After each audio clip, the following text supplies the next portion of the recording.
Hello दोस्तों, मैं अपने यूट्यूब चैनल एजुर एकेडमी पे आपका स्वागत करता हूं। देखिए, आज हम एनवायरनमेंट का जो पेपर है उसको सॉल्व करने जा रहे हैं। Environmental education BEd second year का जो पेपर है, देखिए पेपर बहुत जल्द होने वाला है, हम सब जानते हैं। तो आपको मैं क्या करूँगा, कॉन्सेप्ट समझाऊँगा और PDF दे दूँगा ताकि आप कॉन्सेप्ट को अच्छे से समझ सकें। देखिए, इस वीडियो में मैं आपको ज़्यादातर समझाऊँगा और कॉन्सेप्ट को समझाऊँगा ताकि जो मैं PDF दूँगा उसमें अच्छे से आप उसको कर सकें, ताकि आपको कोई दिक्कत का सामना ना हो कॉन्सेप्ट समझने में। ठीक है, और मैं आपको 20 क्वेश्चन देने वाला हूँ।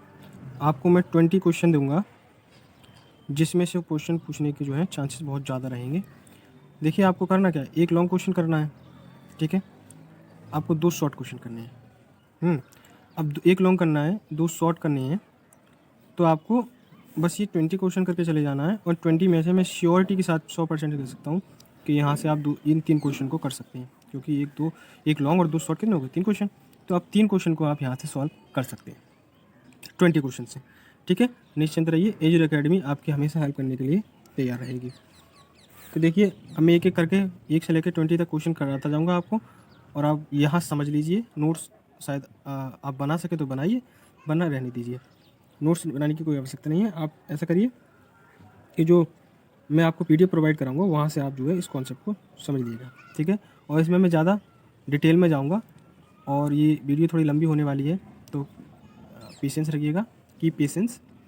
अब बस आप समझते जाइए कि आपका एनवायरनमेंट का जो पेपर है वो 90% से ऊपर मार्क्स लेके आने वाला है, क्योंकि यहीं से क्वेश्चन पूछे जाएंगे। ठीक है, चलिए क्वेश्चन नंबर 1 हम करते हैं। क्वेश्चन नंबर 1 जो हाईली चांसेस हैं आने के, आपसे ये पूछेगा प्रश्न नंबर 1 में कि पर्यावरण का अर्थ क्या है। पर्यावरण का अर्थ, देखिए थोड़ा इंग्लिश में लेके चलूँगा ताकि लोगों को दिक्कत ना हो, इंग्लिश वालों को। ठीक है, तो इसका मतलब है मीनिंग ऑफ एनवायरनमेंट। क्या है मीनिंग ऑफ एनवायरनमेंट? एनवायरनमेंट, ठीक है, मीनिंग ऑफ एनवायरनमेंट।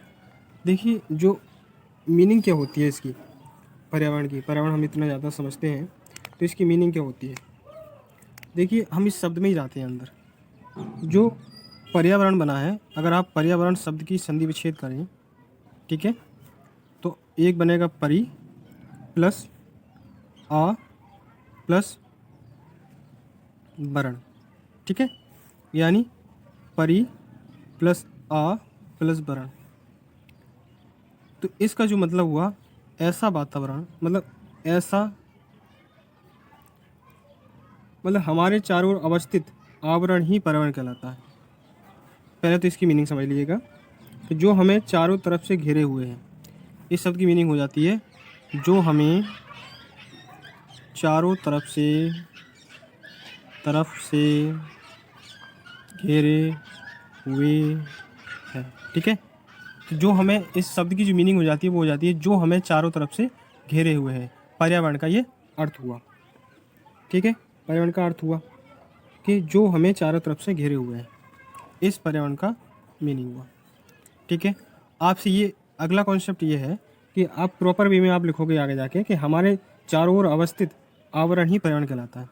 आप इस तरह से ब्रैकेट में लिखोगे वहाँ पे, हो सके तो ब्लैक पेन का प्रयोग करके, कि हमारे चारों ओर अवस्थित आवरण ही पर्यावरण है। हमारे चारों ओर अवस्थित आवरण ही पर्यावरण है। ठीक है, ठीक है, हमारे चारों तरफ आवरण ही पर्यावरण है। हमारे चारों ओर अवस्थित आवरण ही पर्यावरण है। ये आपको ध्यान रखना। ठीक है, तो पर्यावरण का क्या अर्थ हुआ कि हमारे चारों तरफ अवस्थित आवरण ही क्या है, पर्यावरण है। देखिए, जो पर्यावरण है, पर्यावरण कई चीज़ों से मिलकर बना होता है, जैसे वायुमंडल। ठीक है, वायुमंडल जो उससे मिलकर बना होता है, जलमंडल, ठीक है, और स्थलमंडल। ठीक है, यानी वायुमंडल, जलमंडल और स्थलमंडल, इन चीज़ों से जो मिलकर बना होता है वो पर्यावरण है। एक चीज़ और है, अगर आप तीनों चीज़ों को आप एक जगह मिला दोगे, वायुमंडल को, जलमंडल को और स्थलमंडल को तो बनता है जैवमंडल। क्या बनता है? जैवमंडल। ध्यान रखिएगा, इसको कहते हैं बायोस्फीयर। क्या कहते हैं? बायोस्फीयर। बायोस्फीयर। तो वायुमंडल, जलमंडल और स्थलमंडल के तीनों को जब मिश्रण हो जाता है तब जैवमंडल कहलाता है। और जब इन सभी चीज़ों का जब मिश्रण हो जाएगा तब कहलाएगा कि वो पर्यावरण है। क्या कहलाएगा? पर्यावरण है। तो आप परिभाषा मतलब आप डिटेल में क्या लिखेंगे अपने पेपर में कि वायुमंडल, जलमंडल, स्थलमंडल से मिलकर जो जैवमंडल बनता है, इन सभी का मिला जुला रूप पर्यावरण कहलाता है। ठीक है, पर्यावरण कहलाता है। ठीक है, ये कॉन्सेप्ट आपका क्लियर हो गया होगा, आई होप। चलिए नेक्स्ट चलते हैं। अगला कॉन्सेप्ट आपका ये है कि आपको ये बताना है कि जो पर्यावरण है, पर्यावरण के अर्थ में क्या बताना है आपको? ये जो पर्यावरण है ये दो चीज़ों से मिलकर बना होता है। एक होते हैं बायोटिक कंपोनेंट। क्या होते हैं? Biotic component. ये सब हमारी पीडीएफ आपको देंगे हम, उसमें सब लिखा हुआ है। ठीक है, तो आप ध्यान दीजिएगा इसमें बस। ए बायोटिक कंपोनेंट, कंपोनेंट। ठीक है, बायोटिक कंपोनेंट, ए बायोटिक कंपोनेंट। देखिए बायोटिक कंपोनेंट को हिंदी में कहते हैं जैविक घटक। क्या कहते हैं? जैविक घटक। और ए बायोटिक कंपोनेंट को कहते हैं अजैविक घटक। क्या कहेंगे? अजैविक घटक। देखिए कुछ बच्चों के मन में ये सब बहुत ज़्यादा विचलित कर रहा होगा कि जैविक क्या है और अजैविक घटक ये है क्या आखिरकार। देखिए जैविक घटक हैं जिनमें जीवन पाया जा रहा है वो जैविक घटक है। अब कौन कौन है भी जिनमें जैविक में जीवन पाया जा रहा है?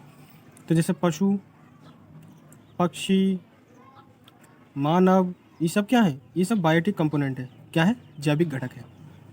भाई एबायोटिक की बात करें तो एबायोटिक में जो आते हैं वो आते हैं जैसे मृदा, जल, वायु। ठीक है, ये सब क्या है? अजैविक घटक है। तो बायोटिक कंपोनेंट और एबायोटिक कंपोनेंट को आप एक्सप्लेन कर दीजिएगा थोड़ा सा कि पर्यावरण के ये दोनों क्या है? घटक है। घटक मतलब कंपोनेंट, उन्हीं का हिस्सा है। आई होप ये बात समझ में आ गई। आगे बढ़ते हैं। ठीक है,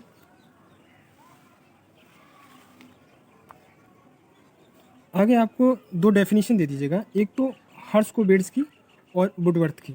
ठीक है, हर्स्कोविट्ज़ की और वुडवर्थ की आपको डेफिनेशन देनी है। तो हमारे एक बहुत बड़े एनवायरमेंटलिस्ट रहे हैं, हर्स्कोविट्ज़ कहते हैं,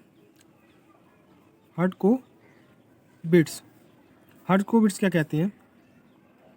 वो कहते हैं कि पर्यावरण उन समस्त बाह्य दशाओं और प्रभावों का योग है। कह रहे हैं पर्यावरण उन समस्त दशाओं और प्रभाव का योग है, प्रभाव का योग है जो प्राणी के जीवन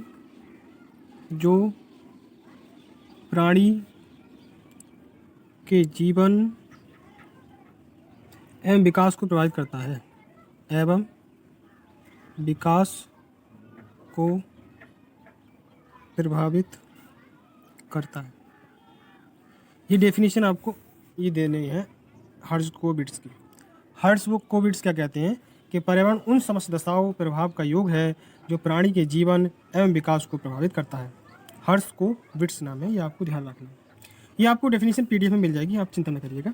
ठीक है, आपको ये ध्यान रखना है कि इन्होंने एक इस तरह से हर्स्कोविट्ज़ ने एक कॉन्सेप्ट दिया है पर्यावरण की डेफिनेशन का। तो अब जैसे पर्यावरण को अब निष्कर्षतः आप निकालो कि बात क्या कहना चाह रहे हैं कि पर्यावरण का क्या अर्थ है, तो आप निष्कर्षतः ये निष्कर्ष में लिखिएगा। आप पैराग्राफ चेंज करके लिख दीजिएगा कि क्या लिखना चाह रहे हैं। तो देखिए जो हमारे पानी है, पहाड़ है, हवा है, प्लांट हैं, प्राणी हैं, रिवर्स हैं, वर्षा है, ये सभी पर्यावरण के अंदर ही आते हैं। ये पर्यावरण के सब क्या हैं? घटक हैं। तो आप इसको क्या है डेफिनेशन इसकी जो है अच्छे से आप लिख दोगे। आप बीएड में तो इतने तो आप जानते होगे कि आप कैसे करके आप इस तरह लिख सकते हैं। इतनी बात समझ में आई। जैसे आपको ये समझ में आ गया कि पर्यावरण क्या है? परि प्लस आ प्लस वर्ण से मिलकर बना है।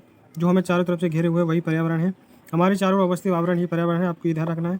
जलमंडल, वायुमंडल, स्थलमंडल, ये सब क्या है? पर्यावरण के घटक हैं। ये सब मिलकर क्या बनाते हैं? पर्यावरण को बनाते हैं। और आपको ये ध्यान रखना है कि वायुमंडल, जलमंडल और स्थलमंडल तीनों मिलकर वायुमंडल का निर्माण करते हैं।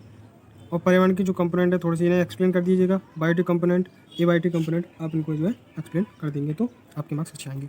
चलिए क्वेश्चन नंबर 2 पे चलते हैं।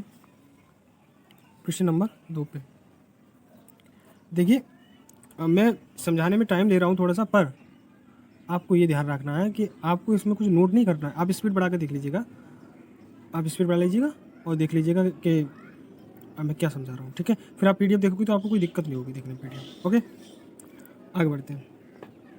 आपसे ये पूछ ली कि पर्यावरण का क्षेत्र क्या है। क्या पूछ लिया आपसे? पर्यावरण का क्षेत्र पूछ ले, पर्यावरण का क्षेत्र पूछ ले।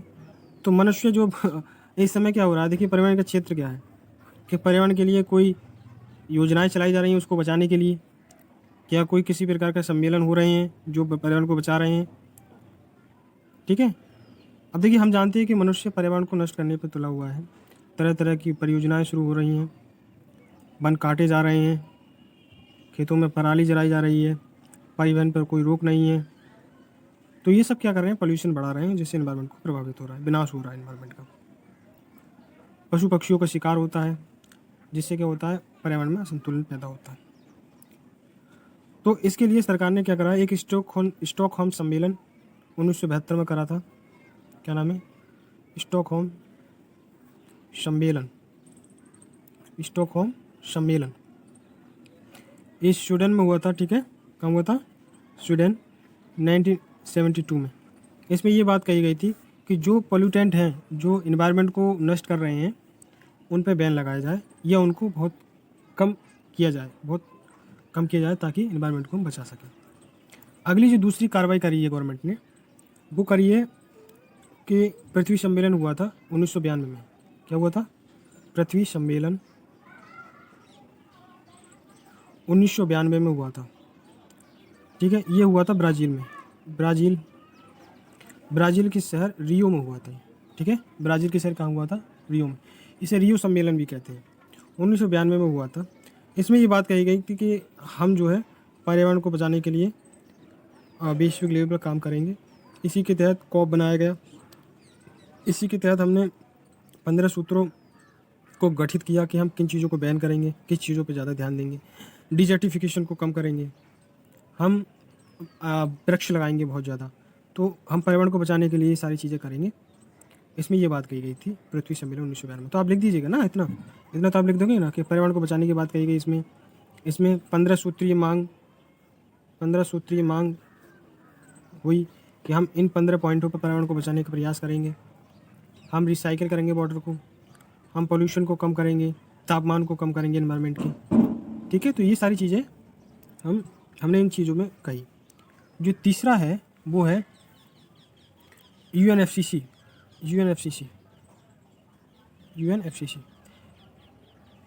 इसका नाम है United nation framework for climate change. United nation framework for climate change.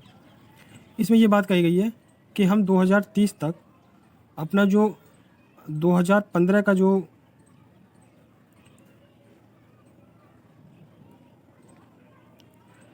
कि 2030 तक क्या करेंगे, 1.5 डिग्री सेंटीग्रेड तापमान हम कम करेंगे पृथ्वी का। जितना 2015 में था उसका 1.5% हम कम करेंगे तापमान, ठीक है। ये बात कही थी, किसमें कही थी ये बात?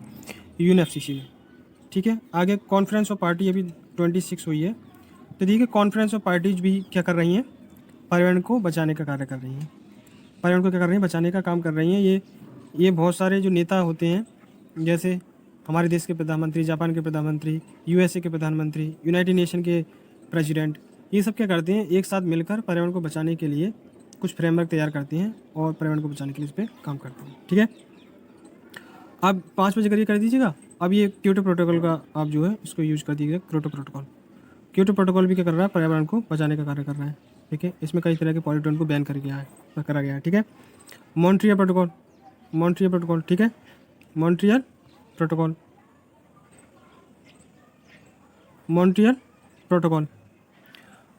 प्रोटोकॉल क्या कर रहा है कि पर्यावरण को बचाने का ये भी कार्य कर रहा है। तो ये आप सारी चीज़ों को ध्यान में रखिएगा। आपसे ये पूछे कि पर्यावरण का स्कोप क्या है, क्या पर्यावरण को बचाया जाना चाहिए, पर्यावरण को किस प्रकार बचाया जा सकता है, और पर्यावरण सरकार कौन कौन सी नीतियाँ अभी इस समय चला रही है ताकि इसको बचाया जा सके, ठीक है। अगर आप से भारत में पूछ लें तो भारत को पर्यावरण को कैसे बचा रहा है, तो एक प्रोग्राम चलाया गवर्नमेंट ने 2016 में, क्लीन ईयर प्रोग्राम, ठीक है। क्या चलाया? Clean air programme, national air clean programme, ठीक है, NACP चला है। इससे क्या कर रही है गवर्नमेंट, हमारे जो पर्यावरण का संतुलन बिगड़ रहा है उस पर ध्यान दे रही है। इसी के तहत दिल्ली में अभी हाल ही में दिल्ली में क्या लगाया गया है, एक एयर प्योरीफायर लगाया है। क्या लगाया गया है? एयर प्योरीफायर लगाया गया है, जो क्या कर रहा है, इन्वायरमेंट की जो वायु है उसको दूषित होने से बचा रहा है। ठीक है, अगर आपसे ये पूछ ले भाई कि पर्यावरण का क्षेत्र क्या है, पर्यावरण को कैसे बचाने की सरकार योजनाएं बना रही है, इंटरनेशनल पे क्या प्रोग्राम चल रहे हैं, तो आप इन चीज़ों का ध्यान दे सकते हैं। ठीक है, एक प्रोग्राम लिख लीजिएगा, राष्ट्रीय वन नीति लेकर आई भारत 1986 में। क्या लेकर आया? राष्ट्रीय वन नीति। क्या लेकर आया? राष्ट्रीय वन नीति 1986 लेकर आया था, जिसमें वनों की कटाई पर प्रतिबंध की बात कही गई है। ठीक है, तो आपको ये ध्यान रखना, राष्ट्रीय वन नीति भी भारत लेकर आया है, ताकि तो ये तो होगी नेशनल लेवल पर, और ये होगी इंटरनेशनल लेवल पर पर्यावरण को बचाने के लिए क्या किया जा रहा है। ठीक है, अगला क्वेश्चन हम देखते हैं कि अगला क्वेश्चन क्या पूछा जा सकता है आपसे कल पेपर में। क्वेश्चन नंबर 3, इसमें क्या है भाई, आपसे पूछेगा पर्यावरण के प्रमुख तत्व क्या है। पर्यावरण के प्रमुख तत्व क्या है?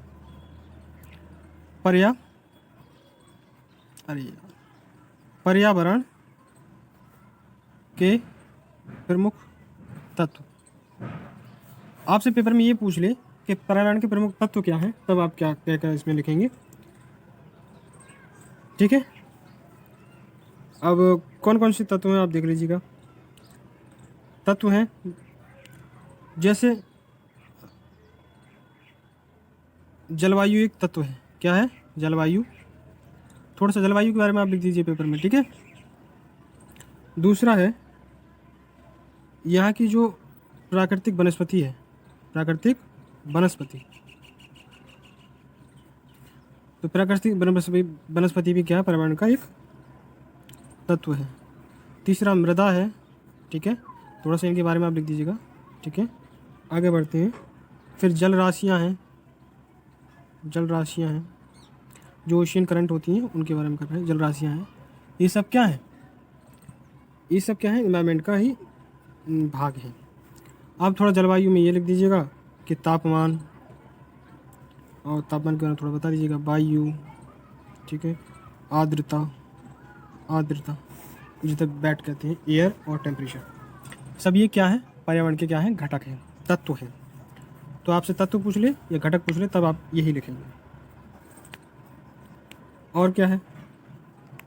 और भूमि की पोषकता है, ये आप पोषकता के बारे में लिख दीजिए। भूमि की पोषकता, पोषकता भी पर्यावरण को प्रभावित करती है, तो इसलिए ये भी एक भाग है पर्यावरण का। छठा आप ये बता दीजिए कि भूमि की संरचना, क्या? भूमि की जो संरचना है वो भी एक पर्यावरण का तत्व है। सातवां आप ये बता दीजिएगा ऊंचाई, ऊंचाई वो भी इसी का भाग है। आठवां जल, ठीक है, ये भी इसका भाग है। ठीक है, तो आपको ये बता देना कि ये क्या है। आप जलवायु बता दीजिएगा कि पर्यावरण को कैसे प्रभावित करती है। पर्यावरण को देखिए, जलवायु अगर प्रदूषित होगी तो पर्यावरण प्रदूषित होगा। प्राकृतिक वनस्पति, अगर हम पेड़ पौधे ज़्यादा काटेंगे तो पर्यावरण प्रभावित होगा। तो जो भी एलिमेंट है वो पर्यावरण को प्रभावित कर रहा है, तो वो क्या है? जो भी एलिमेंट पर्यावरण को प्रभावित कर रहा है वो पर्यावरण का तत्व है। मृदा, मृदा प्रदूषित हो जाएगी, पर्यावरण प्रदूषित हो जाएगा।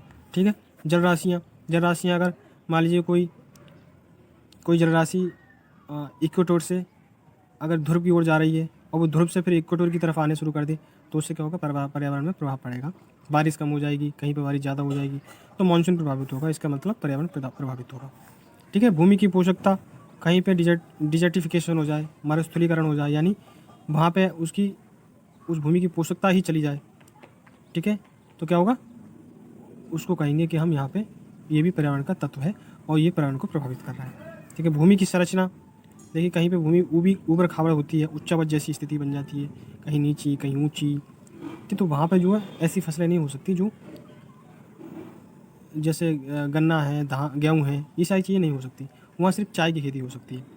तो भूमि की संरचना भी इसको प्रभावित करती है। ऊंचाई पर बर्फ़ पड़ने लगती है, पर्यावरण को प्रभावित करता है। ये भी जल भी प्रभावित करता है पर्यावरण को। ठीक है, तो ये आप ध्यान रखिएगा, ये सारी चीज़ें क्या करती है? पर्यावरण को प्रभावित करती है। तो ये तत्व है पर्यावरण के। क्या है ये? तत्व। 8 तत्व लिख दोगे तो बतेरे नंबर आ जाएंगे। ठीक है, प्रश्न नंबर अगले पे आते हैं, प्रश्न नंबर 4 पे।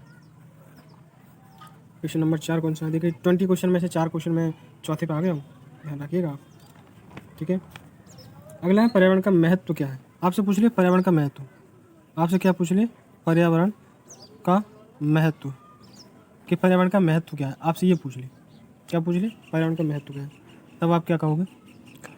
पर्यावरण का महत्व आपसे पूछ ले, तब आप कहोगे कि पर्वत श्रेणियाँ। क्या है? पर्वत श्रेणियाँ। देखिए इस नोट्स को बनाने में बहुत मेहनत लगी है, आपको मैं ये प्रोवाइड करा रहा हूँ, तो आपको इसमें जो है इंटरेस्ट लेना चाहिए। और पर्वत श्रेणियाँ हमारे लिए, मानव के लिए कैसे महत्वपूर्ण है, आपको ये बताना है। पर्यावरण का महत्व क्या है? देखिए पर्वत श्रेणियाँ क्या है? पर्यावरण का तत्व है, तो ये किस प्रकार से हमारे लिए उपयोगी है, मानव के लिए उपयोगी है, वो बताना है आपको। देखिए पर्यावरण से ही, पर्वत श्रेणियाँ में ही वन संसाधन पाए जाते हैं। क्या पाए जाते हैं? वन संसाधन। जो फॉरेस्ट रिसोर्स हैं वो कहाँ पाए जाते हैं? पर्वत श्रेणियों में। उसके बाद इससे और क्या फ़ायदा है? इससे हमें वन संपदा मिलती है। क्या मिलती है? वन संपदा मिलती है। पेड़ पौधों से हमें क्या? जड़ी बूटियाँ मिलती हैं, औषधि भी मिलती है हमें। तो पर्यावरण से हमें औषधि भी मिलती है, क्योंकि पर्यावरण का ही भाग है पर्वत श्रेणियाँ, और पर्वत श्रेणियाँ का ही भाग है वन संसाधन। ठीक है, और वन संसाधन से हमें वन संपदा, महंगी लकड़ियाँ मिलती हैं, जो हमारे बेड होते हैं, किवाड़ें होती हैं, ठीक है, दरवाजे वगैरह ये सब बनी होती हैं। किसके बने होते हैं? ये सब वन की लकड़ी से बने होती हैं। तो हमें ये प्रोवाइड कराता है पर्यावरण। तो पर्यावरण का कितना महत्व होगा देखिएगा, है। आगे बढ़ते हैं दूसरी बात, कि पर्यावरण का और क्या महत्व है। दूसरा महत्व ये है, पठार जो होते हैं, पठार हमें जो है मिलती हैं। तो पठार से क्या होता है हमें? पठार का क्या महत्व है भाई? पठार एक पर्यावरण का तत्व है। तो पर्यावरण, पठार से हमें क्या प्राप्त होगा? पठार से हमें प्राप्त होगा खनिज, खनिज हमें प्राप्त होंगे, खनिज भंडार। ठीक है, खनिज भंडार प्राप्त होंगे हमें। प्राद्वीपीय पठार, ठीक है, तो जो पठार होता है वो कई प्रकार के संगमरमर जैसे पत्थर को जो है प्राप्त किया जा सकता है। तो ये सारी चीज़ें कहाँ मिलती हैं? सब पठारों से मिलती हैं। तो पर्यावरण हमारे लिए कितना महत्वपूर्ण हो गया? पर्यावरण का ये क्या है? भाग है। तो पर्यावरण का कितना महत्व हो गया भारत हमारे? जल, मैदान मिलता है हमको। क्या मिलता है? मैदान। मैदान में हम खेती कर सकते हैं, अपने लिए अन्न उगाते हैं। तो क्या हो जाता है कि हमारे लिए पर्यावरण का ये महत्व हो जाता है कि मैदान भी हमारे लिए खेती का प्रोवाइड कराते हैं। क्या कराते हैं भाई? खेती प्रोवाइड कराते हैं। ठीक है, खेती प्रोवाइड कराते हैं।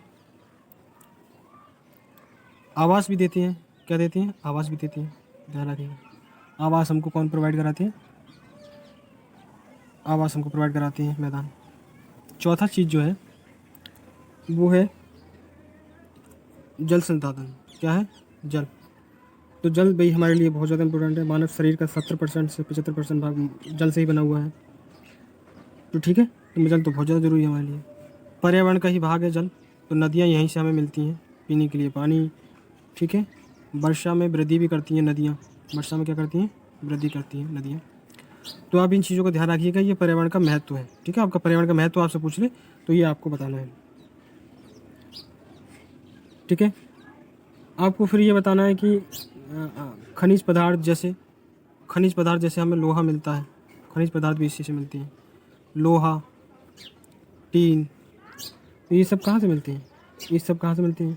हमें खनिज मिलती हैं उससे। ठीक है,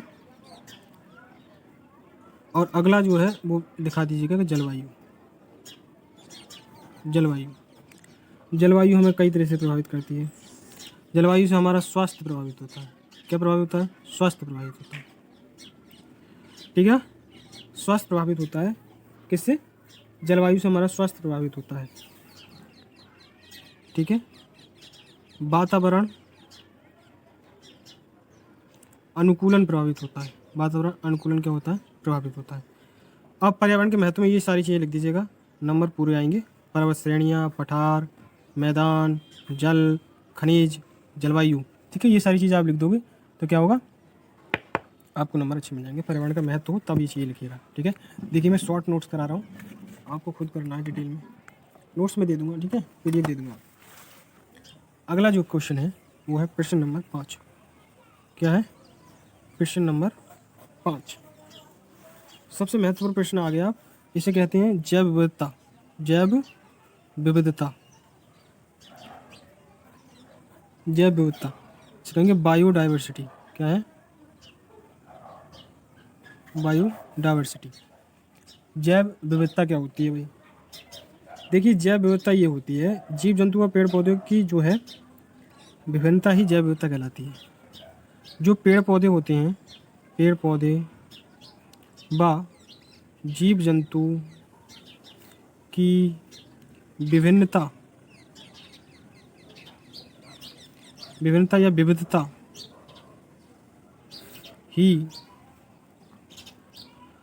ही क्या कहलाती है? बायोडाइवर्सिटी कहलाती है। क्या कहलाती है? बायोडाइवर्सिटी।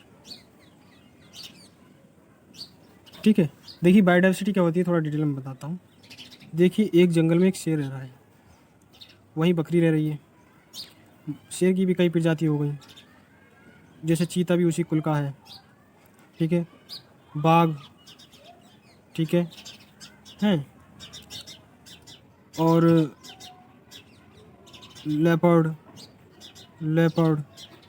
तो ये सब क्या है? एक ही कम्युनिटी है। और बकरी में एक भेड़ हो गई, ठीक है, लांबा हो गया, लांबा एक तरह का बकरा ही होता है। लांबा हो गया, शेर हो गया। अब क्या, और यहीं पे पेड़, सब बहुत सारे पेड़ हैं। क्या है? पेड़ हैं। पेड़ में मान लीजिए यहाँ पर है सागौन का पेड़, वहीं नीम का पेड़ है, ठीक है, वहीं यूकेलिप्टस पाया जा रहा है। तो ये सब जो पेड़ हैं और जो पशु हैं जब आपस में इंटरेक्शन करेंगे, ये क्या करेंगे? आपस में इंटरेक्शन करेंगे, तो इस जगह ही कहेंगे भाई जैव विविधता। यहाँ बकरी भी पाई जा रही है, यहाँ पे हाथी भी पाया जा रहा है, यहाँ पे हिरन भी पाया जा रहा है, यहाँ पे जंगली सूअर भी पाया जा रहा है। तो ये सब क्या हो गई? जानवरों की विविधता, भिन्नता, डिफरेंशियल, ठीक है, जैव विविधता। तो इसे कहेंगे हम जैव विविधता। पेड़ पौधे या जीव जंतुओं की विभिन्नता ही जैव विविधता कहलाती है, ध्यान रखिएगा। ओके, कोई बात समझ में ना आई हो तो बता दीजिए कमेंट बॉक्स में, ठीक है। जैव विविधता किसे किसे पता चल गया। अब आपसे ये पूछ सकता है, जैव विविधता पूछ लिया, चलिए आपसे ये पूछ सकता है कि जैव विविधता किस प्रकार भारत में पाई जाती है। चलिए, ये तो मैंने जीव जंतु के बारे में बता दिया, बायोडाइवर्सिटी, ठीक है। अब भारत में आपसे ये पूछेगा कि भारत में जैव विविधता के हॉटस्पॉट बताइए कि भारत में जैव विविधता कहाँ कहाँ ज़्यादा पाई जाती है, जानवरों की विभिन्नता कहाँ पाई जाती है, पौधों की विभिन्नता कहाँ पर पाई जाती है, ये आपसे पूछेगा। तो आप सिंपल सा भारत का नक्शा भी बना के आइए कल पेपर में, ठीक है। इस तरह से नक्शा बनाएंगे आप।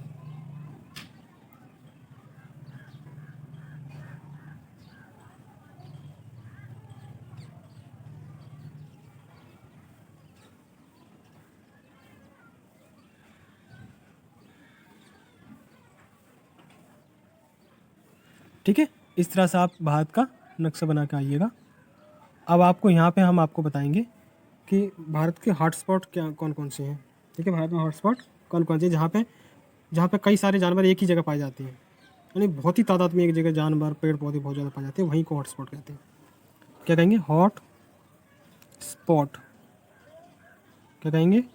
Hot spot, HOTSPOT, hot spot, ठीक है। देखिए विश्व में, पूरे वर्ल्ड में, किसमें? पूरे वर्ल्ड में 36 हॉटस्पॉट पाए जाते हैं।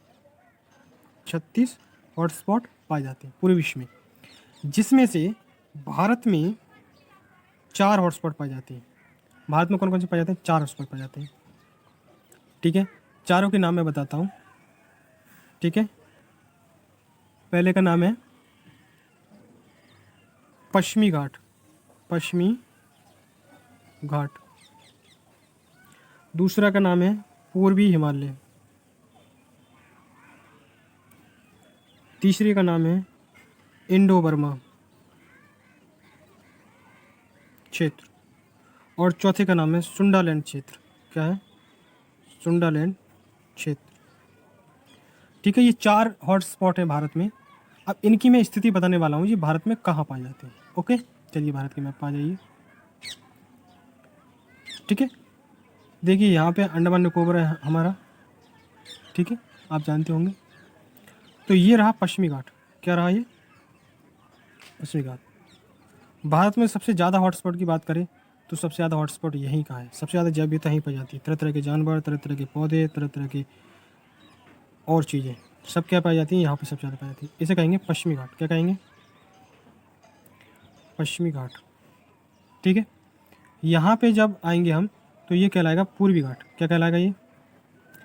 मतलब पूर्वी घाट नहीं है, पूर्वी हिमालय, ये वाला क्षेत्र क्या कहलाएगा? पूर्वी हिमालय, भारत का पूर्वी हिमालय। यहाँ पे ये सेकंड हॉटस्पॉट है हमारा, ठीक है, ये सेकंड रहा। यहीं पे ये वाला जो एरिया है इसे कहते हैं इंडो बर्मा क्षेत्र, ठीक है दोस्तों। तो ये क्या है? इंडो बर्मा क्षेत्र। तो यहाँ पे भी बहुत ज़्यादा जैव विविधता पाई जाती है। देखिए ये जो है आपके व्यक्तिगत जीवन में भी बहुत ज़्यादा कामयाब होने वाला है, क्योंकि यहाँ पे आप जाओगे तो आप देखोगे कि तरह तरह के जानवर, हॉटस्पॉट बहुत ज़्यादा पाया जाता है। तो ये हो गया। अब हमारा आखिरी बचा सुंडालैंड क्षेत्र, अंडमान निकोबार और यहाँ पे जो इंडोनेशिया सुमात्रा द्वीप है यहाँ तक फैला हुआ है ये, इसे कहेंगे सुंडालैंड क्षेत्र। तो भारत की ये 4 हॉटस्पॉट क्षेत्र है। क्या है? भारत के 4 हॉटस्पॉट क्षेत्र हैं। सुंडालैंड क्षेत्र, ठीक है। पश्चिमी घाट एक हो गया, दूसरा हो गया पूर्वी घाट, तीसरा हो गया इंडो बर्मा क्षेत्र और चौथा हो गया सुंडालैंड क्षेत्र। ये जो क्षेत्र हैं ये विश्व में अपना स्थान रखते हैं और विश्व के 36 हॉटस्पॉट में से 4 हॉटस्पॉट भारत में, ये बड़ी गर्व की बात है, ठीक है। तो आप क्या करेंगे? बायोडाइवर्सिटी को समझा देंगे। बायोडाइवर्सिटी के बाद चारों हॉटस्पॉट के बारे में थोड़ा लिख दीजिएगा, हाँ। थोड़ा सा पश्चिमी घाट के बारे में थोड़ा सा आप लिख दीजिएगा, इतने तो आप कर ही सकते हैं। और पूर्वी हिमालय के बारे में आप थोड़ा सा लिख दीजिएगा कि यहाँ पे किस प्रकार के जीव जंतु पाए जाते हैं। पश्चिमी घाट में आपको बताया तरह तरह की मकड़ियाँ पाई जाती हैं। पश्चिमी घाट में आपको लायन टेल मकाऊ मिलेगा। क्या मिलेगा आपको? ये मिलेगा लायन टेल मकाऊ। ये एक ऐसा बंदर है जिसकी पूंछ शेर की तरह होती है, ठीक है। तो उस तरह का ये बंदर है लायन टेल मकाऊ, ये आप यहीं मिलेगा पश्चिमी घाट में। फिर ये इंडो बर्मा क्षेत्र आ जाता है, फिर ये इंडो बर्मा क्षेत्र आ जाता है और ये पूर्वी हिमालय और फिर ये सुंडालैंड क्षेत्र, ठीक है। ये ध्यान रखिएगा, ये बहुत इंपॉर्टेंट जैव विविधता वाला कल पेपर में छपने वाला है। ओके, चलिए अब देख लीजिए कि जैव विविधता को खतरा क्या है। इसी क्वेश्चन में आपसे ये पूछा जा सकता है कि जैव विविधता को खतरा क्या है। जैव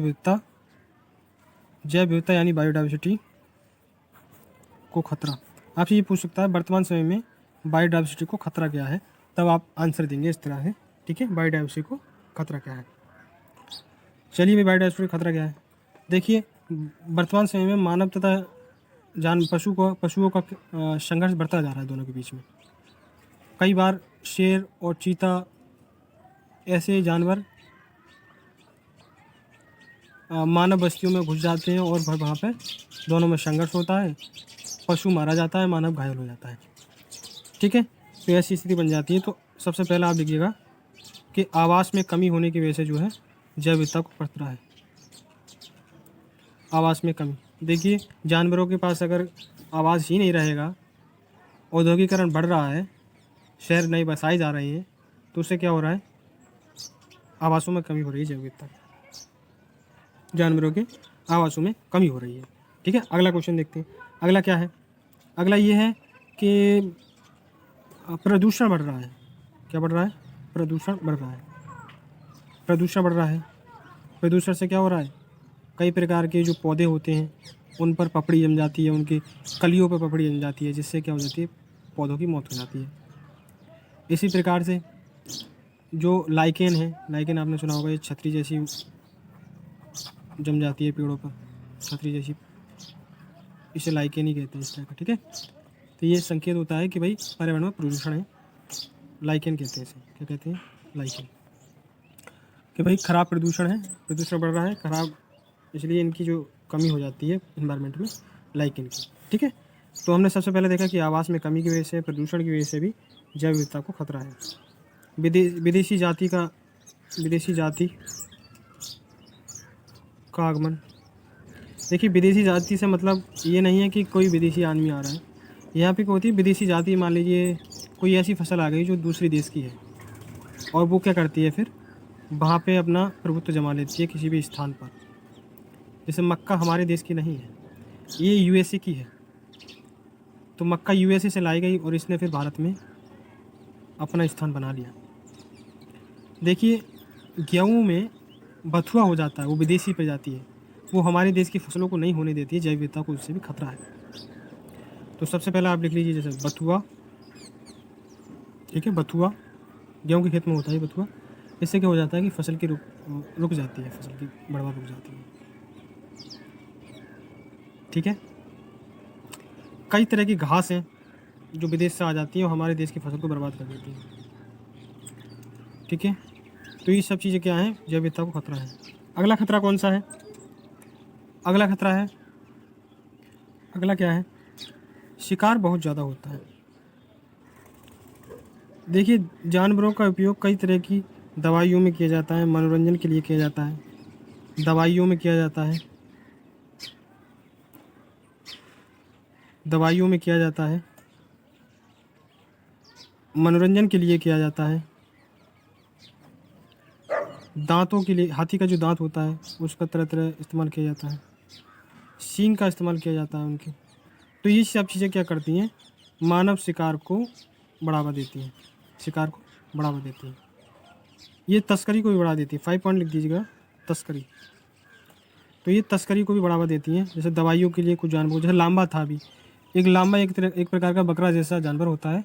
ऐसा कहा जाता था कि उसके हार्ट को अगर आदमी खा ले तो कोरोना से बच जाता है। ठीक है। तो इससे क्या होगा, लांबा की क्या होगी, तस्करी बढ़ जाएगी, उसका शिकार बढ़ जाएगा। कछुओं को भी मारा जाता है शिकार के लिए। ठीक है। आप जानते होंगे सलमान खान पर एक केस चल रहा है, ब्लैक बक हिरन वाला केस। तो इस तरह के शिकार बढ़ रहे हैं इंडिया में वर्तमान समय में, तो और ज़्यादा बढ़ रहे हैं, ताकि मनोरंजन में इनका प्रयोग किया जा रहा है। हाथी के दांतों के लिए हाथी का शिकार किया जाता है पूर्वी भारत में, और फिर ये दक्षिणी भारत के केरल, तमिलनाडु में। तो वहाँ पे क्या हुआ, हाथी का शिकार बढ़ता है। इससे क्या है, जैव विविधता को खतरा है। छठा खतरा क्या है, ग्लोबल वार्मिंग खतरा है। छठा खतरा क्या क्या है, ग्लोबल वार्मिंग। क्या है, ग्लोबल वार्मिंग। ग्लोबल वार्मिंग भी जैव विविधता को खतरा करती है। तापमान बढ़ेगा तो ग्लेशियर पिघलेंगे, तो ग्लेशियर में जो स्नो लेपर्ड रहता है, सी एक जानवर होता है, वो रहता है, वो प्रभावित होगा। मछलियाँ प्रभावित होंगी, मनुष्य प्रभावित होगा। सी लेवल बढ़ेगा तो जो समुद्र के पास की बस्तियाँ उनमें बाढ़ आएगी। उड़ीसा में भी बाढ़ आई थी। ठीक है। पश्चिम बंगाल प्रभावित हुआ था बाढ़ से बहुत ज़्यादा। तो क्या है, ग्लोबल वार्मिंग भी जैव विविधता के लिए खतरा है, मानव के लिए भी और पशु पक्षी और पौधों के लिए भी। 7वां, और क्या खतरा हो सकता है, देखिए, नगरीकरण क्या करता है कि जंगलों को काटता है, और जंगल कटेंगे तो जानवर के आवास हैं उनमें कमी आएगी। आवासों में क्या आएगी, कमी आएगी। आवासों में क्या आएगी, कमी आएगी, और जैव विविधता को खतरा पैदा होगा। औद्योगिकरण भी खतरा है। औद्योगिकरण, देखिए, जो इंडस्ट्रियलाइजेशन होता है, औद्योगिकरण जो होता है, वो भी जैव विविधता को खतरा है। देखिए, गंदे नाले में पानी को छोड़ दिया जाता है, समुद्र की मछलियाँ प्रदूषित पानी में ऑक्सीजन की कमी के कारण मर जाती हैं। ठीक है। तो ऑक्सीजन की कमी हो जाएगी तो मछलियाँ क्या होंगी, मर जाएंगी। तो ये भी जैव विविधता के लिए खतरा है। तो जैव विविधता के लिए हमने अब तक 8 खतरे आपको बता दिए। एक तो आवासों में कमी, प्रदूषण की वजह से, विदेशी जाति का आक्रमण, शिकार, तस्करी जानवरों की, पौधों की भी तस्करी होती है, ग्लोबल वार्मिंग, नगरीकरण और औद्योगिकरण। इससे क्या होता है, जैव विविधता को खतरा होता है। चलिए, आपसे खतरा पूछ लेगा, आपसे संरक्षण पूछेगा, आपका इससे संरक्षण कैसे किया जा सकता है। ठीक है। क्या पूछेगा आपसे, संरक्षण पूछेगा कि जैव विविधता का संरक्षण कैसे किया जा सकता है। जैव विविधता का संरक्षण, जैव विविधता का क्या है, संरक्षण कैसे किया जा सकता है। देखिए, 2 प्रकार का संरक्षण होता है जैव विविधता का। एक होता है इन सीतु संरक्षण। क्या होता है, इन सीतु संरक्षण। और एक होता है एक्स सीतु संरक्षण। एक होता है इन सीतु संरक्षण और एक होता है एक्स सीतु संरक्षण। ठीक है। आपको बाकायदा ऐसी हेडिंग डाली है बीएड सेकेंडरी के पेपर में, ताकि आपको कोई दिक्कत ना हो। ठीक है। चलिए, इन सीतु संरक्षण ऐसा होता है कि कोई, मान लीजिए कोई हाथी था, अब हाथी को बहुत ज़्यादा हो गई तबीयत खराब, बहुत ज़्यादा, और वहाँ पे जो है ऐसी महामारी फैलने लगी कि हाथियों की हो गई संख्या बहुत कम। उस क्षेत्र में 100 हाथी थे और आज मरते मरते रह गए मान लीजिए 30 हाथी।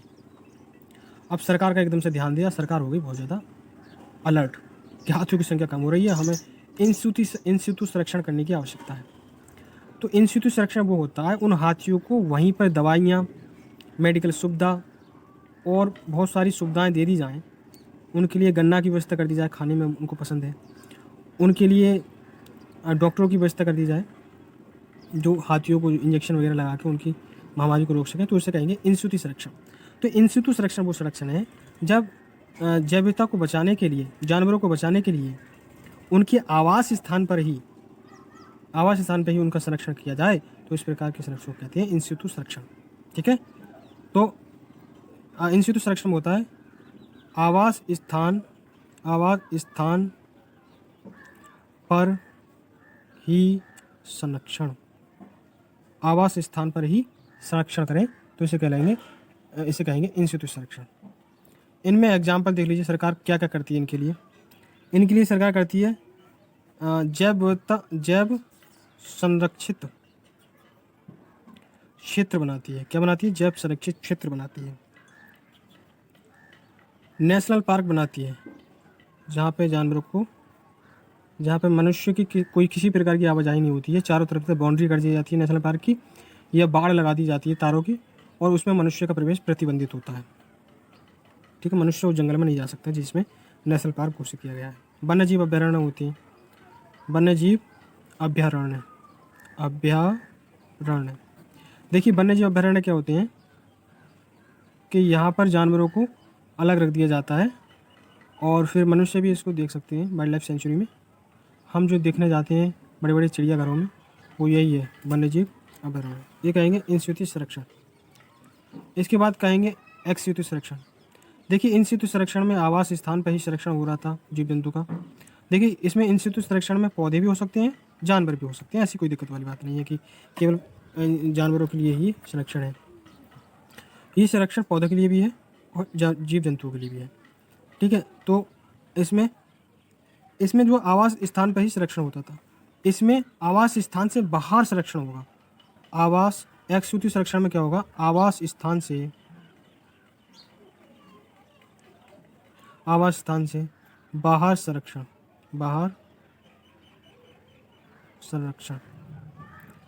आवास स्थान से बाहर संरक्षण। जैसे एग्जाम्पल देख लीजिए इसका, इसमें क्या आएंगे? वनस्पति उद्यान क्या आएंगे?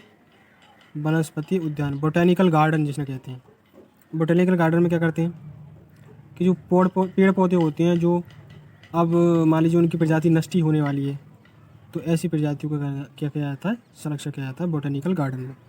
परंतु उस पौधे को जहाँ पर वो उगा है, उस पौधे को वहाँ से उखाड़ कर लैब में लाया जाता है और वहाँ पर उसका संरक्षण किया जाता है। ठीक है, जंतुआलय होते हैं, जंतुआलय। ठीक है, जंतुआलय एक प्रकार की लैब की तरह होते हैं जो जंतुओं के लिए विशेष संरक्षण प्रदान करते हैं। मान लीजिए जानवर हमें मिला उत्तर प्रदेश में और हमारा जो जंतुआलय है वो है मध्य प्रदेश में, तो हम उत्तर प्रदेश से वो जानवर को मध्य प्रदेश ले जाएंगे संरक्षण के लिए, तो इसे कहेंगे एक्स सितु संरक्षण। ठीक है, जीन बैंक भी होते हैं, जो जीन बैंक होते हैं वो भी जो प्रजाति विलुप्त होने वाली है उस प्रजाति का जीन रख लेते हैं वो, ताकि भविष्य में उसको दोबारा पैदा किया जा सके। ठीक है, चलिए अगला क्वेश्चन पर आते हैं। अगला क्वेश्चन है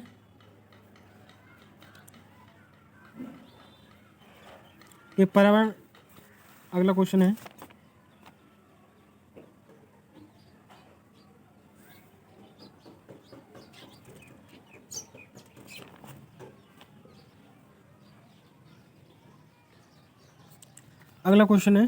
प्रश्न नंबर 6,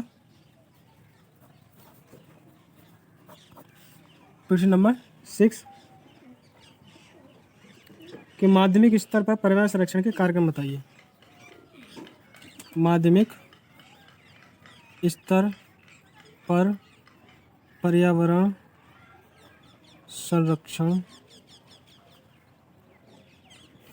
के कार्यक्रम। माध्यमिक स्तर पर पर्यावरण संरक्षण के कार्यक्रम।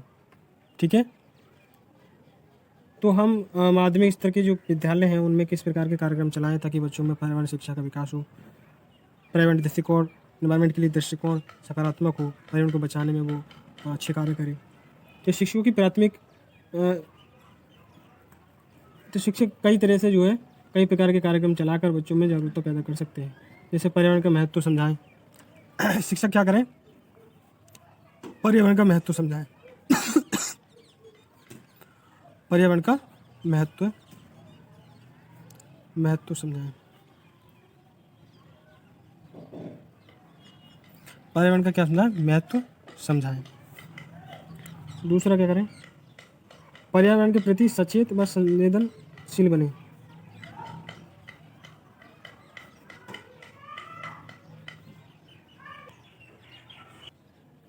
शिक्षक और क्या करें?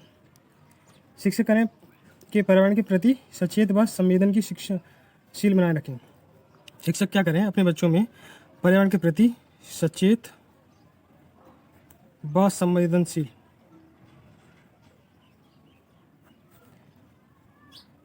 बनाए रखें।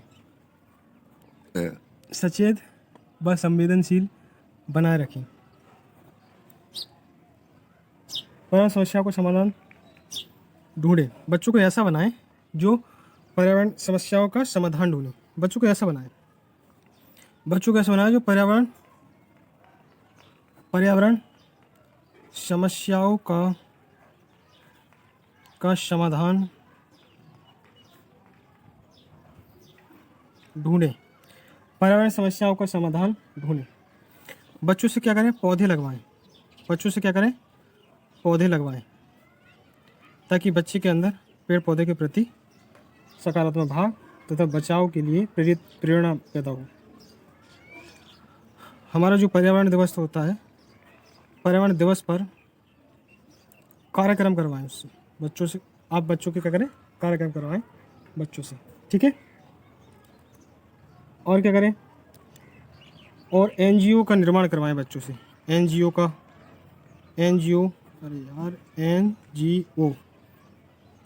निर्माण करवाएं। क्या करवाएं? एनजीओ का निर्माण करवाएं।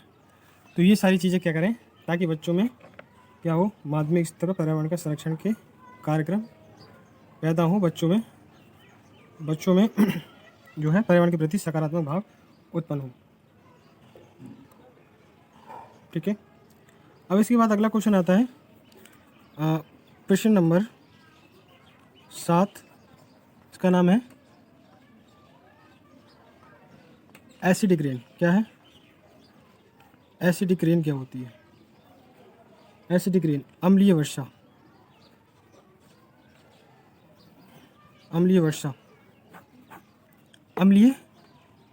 एसिडिक रेन क्या होती है?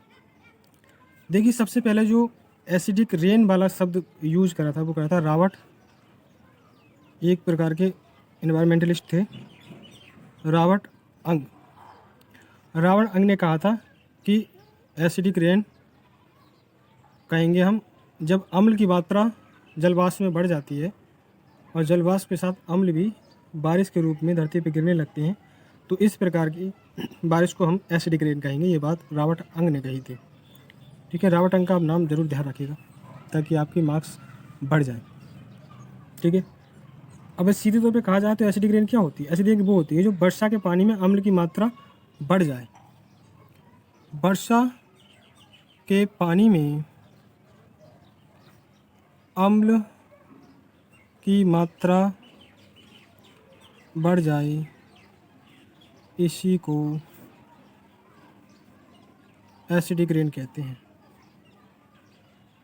एसिडिक रेन किसे कहते हैं? वर्षा के पानी में अम्ल की मात्रा बढ़ जाए, इसी को एसिडिक रेन कहते हैं। क्या कहते हैं? इसी को एसिडिक रेन कहते हैं। ठीक है। अब इससे पता है कौन कौन से देश ज़्यादा प्रभावित हैं? तो उदाहरण के रूप में आपको मैं दूं तो इससे सबसे ज़्यादा प्रभावित है यूएसए के बाद जर्मनी, और जर्मनी के बाद कनाडा के बाद नॉर्वे। ठीक है। नॉर्वे के बाद ये ऐसे देश क्या हैं? ये सब बहुत ज़्यादा प्रभावित हैं एसिडिक रेन से। पता है ये देश इतने ज़्यादा प्रभावित हैं कि जहाँ जिन नदियों पर ज़्यादा एसिडिक रेन होती है वहाँ पे किसी प्रकार का मछली नहीं है, उस नदी में किसी प्रकार की नदी नहीं है। देखिए ऐसा है कि जो स्वीडन है उसमें लगभग 15,000 झीलें हैं, परंतु एक भी झील में 15,000 झील में से एक भी झील में मछली नहीं है। क्यों? एसिडिक रेन की वजह से। देखिए एसिडिक रेन की वजह से जल में अम्ल की मात्रा बढ़ जाती है और एसिड की मात्रा बढ़ने से मछलियों को ऑक्सीजन नहीं मिल पाती भरपूर, जिसकी वजह से उनकी मृत्यु होना शुरू हो जाती है। इसी प्रकार स्वीडन में भी इस प्रकार मृत्यु हो गई मछलियों की, और मछलियाँ झील में नहीं पाई जाती। ठीक है, तो एसिड बनता कैसे है, चलिए ये देखते हैं। एसिडिक रेन में ये क्वेश्चन बहुत इंपॉर्टेंट है, ये आने के चांसेस ज़्यादा है। एसिडिक रेन बनता कैसे? देखिए जब CO2 प्लस H2O आपस में रिएक्शन करते हैं तो बनाते हैं कार्बनिक एसिड। क्या बनाते हैं? कार्बनिक एसिड, कार्बनिक अम्ल। क्या बनाते हैं? कार्बनिक अम्ल। ये क्या है? जल वाष्प।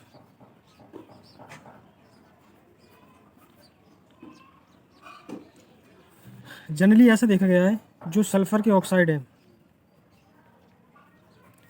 प्लस जो नाइट्रोजन के ऑक्साइड है, ठीक है, वो आपस में मिलकर एसिड का निर्माण करते हैं। किसका निर्माण करते हैं? एसिड का निर्माण करते हैं। एसिड का निर्माण करते हैं। अगला क्वेश्चन है, ऐसा देखा गया है कि सामान्यतः सल्फर के ऑक्साइड और नाइट्रोजन के ऑक्साइड आपस में मिलकर एसिड का निर्माण करते हैं, और यही एसिड H2O यानी जलवाष्प के साथ मिलकर एसिड रेन कराते हैं। एसिड रेन कराते हैं। क्या कराते हैं? एसिड रेन कराते हैं। ठीक है, एसिड रेन ये कराते हैं। एसिड रेन हो गई। एसिड रेन जो है उसके प्रकार कौन कौन से होते हैं आपको ध्यान रखना है, और ऐसे मेजर एसिड के नाम भी याद रख लीजिए आप। एसिड कौन कौन सी हैं जो वर्षा कराते हैं? एक तो है H2SO4, एक है HCl और एक है HNO3। देखिए जो वो लोग हैं जैसे BA वाले हैं उनको शायद ये थोड़ा सा अजीब लग रहा होगा, मगर साइंस वाले समझ रहे होंगे मैं क्या लिख रहा हूँ। तो इसे कहते हैं सल्फ्यूरिक एसिड। क्या कहते हैं? Sulphuric acid. इसे कहते हैं हाइड्रो क्लोरिक एसिड। ठीक है, और इसे कहते हैं नाइट्रिक एसिड। क्या कहते हैं? Nitric acid. ये तीनों मेजरली जिम्मेदार होते हैं एसिड रेन के लिए, एनवायरमेंट में। एसिड रेन के लिए सल्फ्यूरिक एसिड जिम्मेदार होता है, हाइड्रोक्लोरिक एसिड जिम्मेदार होता है, नाइट्रिक एसिड जिम्मेदार होता है। ठीक है, अब ये कौन लोग हैं जो प्रभावित होते हैं? पेड़ पौधे इससे प्रभावित होते हैं। आपको ध्यान रखना है कौन कौन प्रभावित होते हैं? पेड़ पौधे। पेड़ पौधे एसिड रेन से प्रभावित होते हैं। ठीक है, एसिड रेन से प्रभावित होते हैं। स्थल जल स्रोत प्रभावित होता है। स्थल जल स्रोत प्रभावित।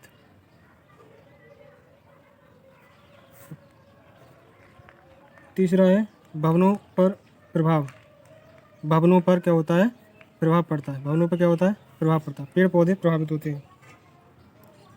ठीक है, पेड़ पौधे प्रभावित होते हैं।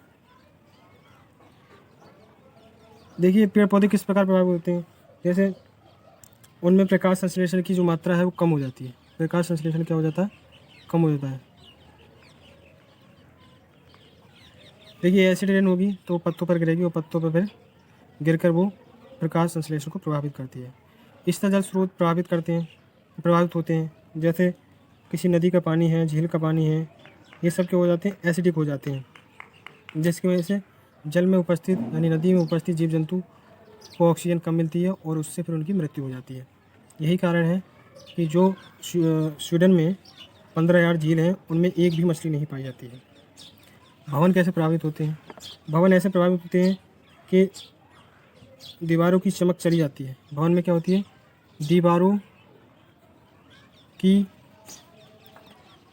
चमक चली जाती है। दूसरा क्या है? दीवारों की चमक चली जाती है। उदाहरण के लिए जो ताजमहल है उसका रंग सफ़ेद से पीला पड़ रहा है। ठीक है, आपको ध्यान रखना है। दीवारों में छिद्र पड़ जाते हैं, एसिड रेन की वजह से क्या हो जाता है, दीवारों में छिद्र पड़ जाते हैं। दीवारों में क्या पड़ जाते हैं, छिद्र पड़ जाते हैं। ये आपको ध्यान रखना है। ओके। और मीठा जल प्रदूषित हो जाता है, ये भी आपको ध्यान रखना है। तो ये सब क्या है, एसिड रेन की वजह से होता है। एसिड रेन की वजह से पेड़ पौधे प्रभावित होते हैं, स्थल जल स्रोत प्रभावित होता है, भवन प्रभावित होते हैं। ये सब क्या होते हैं, प्रभावित होते हैं एसिड रेन की वजह से। ओके। अगला प्रश्न है कि ध्वनि प्रदूषण क्या होता है। क्या होता है, ध्वनि प्रदूषण क्या होता है। आपसे ये पूछेगा ध्वनि प्रदूषण क्या होता है। ध्वनि प्रदूषण क्या होता है, इसे कहते हैं नॉइस पॉल्यूशन। क्या पूछे, नॉइस पॉल्यूशन क्या होता है। नॉइस पॉल्यूशन, देखिए नॉइस पॉल्यूशन दो प्रकार का होता है। एक होता है प्राकृतिक, एक क्या होता है, प्राकृतिक, और एक होता है मानव जनित। क्या होता है, मानव जनित, मानव जनित। ठीक है, एक होता है नेचुरल और एक होता है आर्टिफिशियल।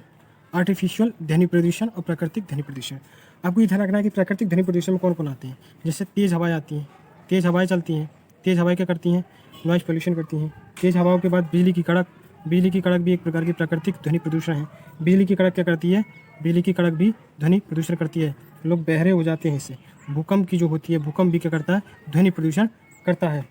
कर गए मानव निर्मित स्रोत, उद्योग धंधे, उद्योग धंधे, उद्योग धंधे, मानव उद्योग धंधे भी क्या करते हैं, ध्वनि प्रदूषण करते हैं। मनोरंजन के साधन, जैसे कुछ लोग डेक चला लेते हैं, मनोरंजन के साधन भी क्या करते हैं, कुछ लोग झलूस निकाल के डेक बजाते हुए जाते हैं, उससे भी क्या होता है, ध्वनि प्रदूषण होता है।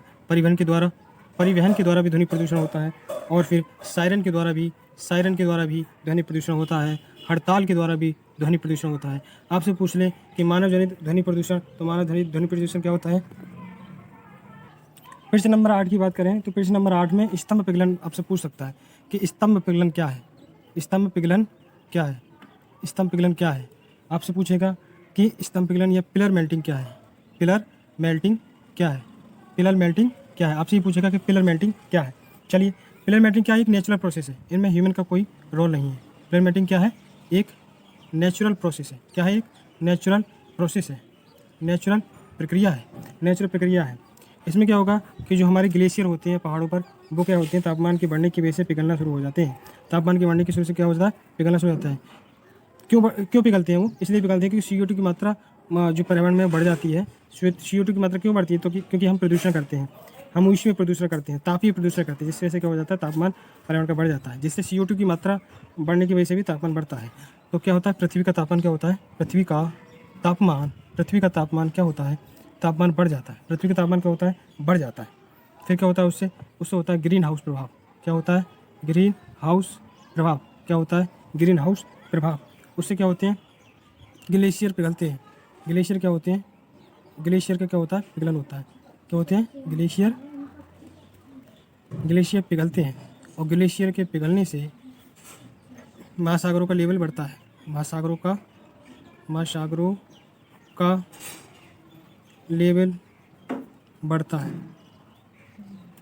यानी जो महासागर क्या होते हैं, उनका लेवल बढ़ेगा।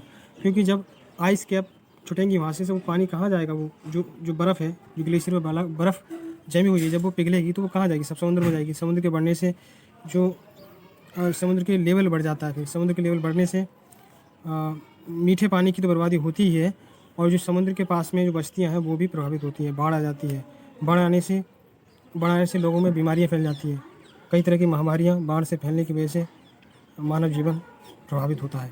ठीक है, चलिए अगले क्वेश्चन पर आते हैं। अगला क्वेश्चन है क्वेश्चन नंबर 7, मानव जीवन पर वन कटाई के प्रभाव, effect of deforestation on human life. ठीक है, तो वन विनाश, किसी क्षेत्र में जितने वन काटे जाएं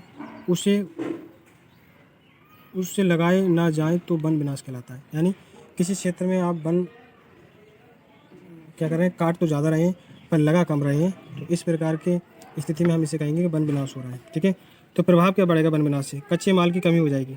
कच्चे माल की क्या हो जाएगी, तो वन की कटाई अधिक होगी तो फिर क्या होगा, वन की कटाई अधिक होगी तो हमें कच्चे माल की प्राप्ति कम होगी, मृदा अपरदन बढ़ेगा, टेम्परेचर बढ़ेगा, CO2 बढ़ेगी, ऑक्सीजन घटेगी, वाटर लेवल जल स्तर घटेगा, वर्षा घटेगी, सॉइल उर्वरता घटेगी, ओजोन परत नष्ट होगा, मरुस्थलीकरण बढ़ेगा। तो सब क्या है, ये प्रभाव है किसके, वन विनाश के प्रभाव क्या है, कच्चे माल की कमी होगी, मृदा अपरदन कम होगा, मृदा अपरदन क्या होगा, मृदा अपरदन बढ़ेगा, यानी मृदा का जो है छटाई वटाई होने लगेगी, मृदा एक जगह से दूसरी जगह स्थानांतरित होती जाएगी, टेम्परेचर बढ़ेगा, तापमान बढ़ेगा, वन की कटाई बढ़ेगी तो ऑक्सीजन कम रहेगी और टेम्परेचर बढ़ेगा, ठीक है, क्योंकि ऑक्सीजन को सोखते भी हैं पेड़, तो ऑक्सीजन की मात्रा क्या होगी, CO2 की मात्रा बढ़ेगी इन्वायरमेंट में, ऑक्सीजन की मात्रा कम होगी, वाटर लेवल जल स्तर घटेगा, वर्षा घटेगी क्योंकि वर्षा वनों की वजह से वर्षा होती है, सॉइल उर्वरता घटेगी, ओजोन परत नष्ट होगी और मरुस्थलीकरण बढ़ेगा। तो कारण क्या है इसके, देख लीजिए कि वन कटाई कारण क्या है। देखिए भारत में 1951 से लेकर 1971 तक 20 वर्ष के लगभग अंतराल में 25 लाख हेक्टेयर भूमि से वन काटे गए थे। 1951 से लेकर 1971 तक कितने वन काटे गए थे, 50 लाख हेक्टेयर वन काटे गए थे। क्यों, ताकि खेती की जा सके, ठीक है। झूम खेती घातक है। कुछ आदिवासी समूह क्या करते हैं, जंगल में कुछ छोटे से हिस्से के पेड़ पौधे को काटकर वहाँ पे खेती करते हैं। जब 2-3 साल बाद वहाँ की खेती ख़त्म हो जाने के बाद अगले सत्र में अगली जगह से पेड़ काटकर खेती करते हैं। इस खेती को कहते हैं झूम खेती, यानी वो स्थान बदलते रहते हैं, अपनी स्थान बदल बदल के खेती करते हैं, तो इस खेती को कहते हैं झूम खेती। व्यापारिक बगानी, व्यापारिक क्या है, बगानी, व्यापारिक बगानी से भी क्या होता है, वन की कटाई को बढ़ोतरी मिलती है। वन लगाए और फिर उनको काटने के हिसाब से ही लगाए थे, वो काट लिए। अनियंत्रित चराई की वजह से भी जो है वन कटाई प्रभावित होती है। कच्चे माल प्राप्ति, क्योंकि हर एक व्यक्ति चाहता है कि वन की लकड़ी से हमें दरवाज़ों की बनानी है, कुर्सियाँ बनानी है, मेज़ बनानी है, तो उस वजह से भी कटाई, कच्चे माल की प्राप्ति के लिए भी वनों की कटाई बढ़ती है। आग लग जाना, अभी हमने देखा कि ऑस्ट्रेलिया में आग लग गई थी, तो आग लगने से भी वन विनाश होती है। जनसंख्या वृद्धि से भी वन विनाश होता है, क्योंकि जनसंख्या बढ़ेगी तो आवास की मांग बढ़ेगी, आवास की मांग बढ़ेगी तो वन कटाई बढ़ेगी, ठीक है। अब इसके उपाय क्या करें, उपाय देख लीजिए, उपाय क्या करें, उपाय करें कि पाबंदी लगाई जाए कि किस वन कटाई पर पाबंदी लगाई जाए, ठीक है। और सौर कुकर और बायोगैस जैसी चीज़ों को बढ़ावा मिला दिया जाए, ठीक है। सप्ताह पर लकड़ी रोक लगाई जाए, सप्ताह की लकड़ी पर क्या लगाई जाए, रोक लगाई जाए। सभी विभाग परिसर में वन लगाए जाए, ठीक है। इससे क्या होगा, वन कटाई का उपाय हो जाएगा। जो नेशनल फॉरेस्ट पॉलिसी है 1986 वाली, इसको लागू किया जाए।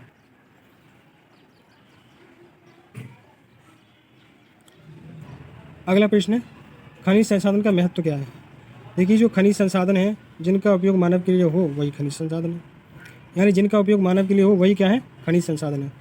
जिरमैन कहते हैं, जिरमैन ने अपनी पुस्तक वर्ल्ड रिसोर्स एंड इंडस्ट्री में कहा है कि the word resource does not refer to a thing or a substance but to a function which a thing or a substance may perform or to operation in which it may take part. मतलब कि खनिज संसाधन वो हैं, ये कोई चीज़ या कोई वस्तु नहीं है, ये वो कार्य है, वो वस्तु का वह कार्य तथा वस्तु है जो परफॉर्म करती है एक ऑपरेशन को जिसमें वह रहती है।